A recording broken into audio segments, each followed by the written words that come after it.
Vamos a tener la continuación de la entrevista que hizo mi compañero Juan Becerra a Alejandro Encinas, diputado electo del distrito número 30 en Coyoacán. Adelante.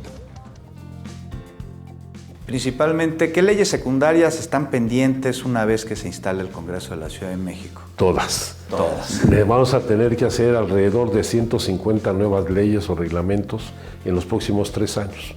Yo digo prácticamente una nueva ley cada semana durante todas las semanas de los próximos 3 años, porque lo que implica la implementación de la Constitución no es una reforma de carácter administrativo, es un cambio de régimen político.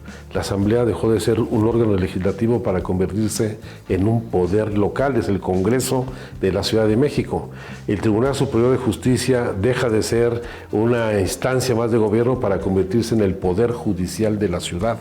Las alcaldías dejan atrás a las delegaciones y van a hacer funciones no solamente en el ámbito de su territorio, sino tienen que tener coordinación entre las propias alcaldías o con los municipios limítrofes con el Estado de México o el Estado de Morelos, que son nuestras zonas de colindancia.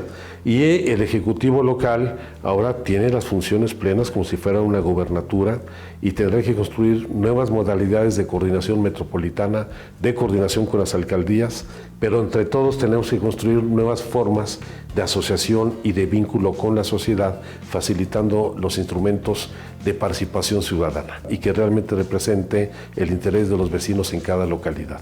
Y durante la jornada electoral en el Distrito 30, Alejandro, se presentaron algunas incidencias. Sí, lamentablemente, además de problemas en la instalación de las casillas, lamentablemente tuvimos hechos de violencia, cosa que a mí me incomoda mucho porque lamentablemente este proceso electoral ha sido el más violento en la historia de la ciudad.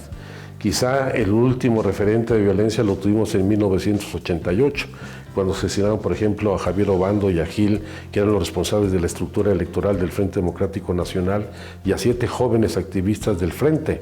Pero ahora tuvimos mucha violencia, nunca habíamos tenido actos saboteados por autoridades delegacionales o por algún otro partido político con el que hubiera diferencias, sino que la jornada electoral, pues hubo en San Francisco Culhuacán, por ejemplo, persecución de compañeros de Morena por gente armada, ligada a los grupos delictivos en esta zona.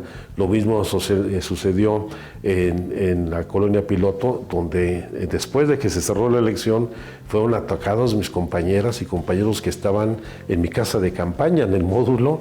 Coyoacán, una de las pocas alcaldías que no va a ser gobernada por la candidatura común Juntos Haremos Historia. ¿Se esperaba en este resultado? No, yo estaba convencido que íbamos a ganar la alcaldía también. Hay un fenómeno que estamos analizando con detenimiento, porque los 2 distritos federales y los 3 distritos locales en Coyoacán se ganaron, y algunos con muy amplia mayoría, particularmente el distrito 32.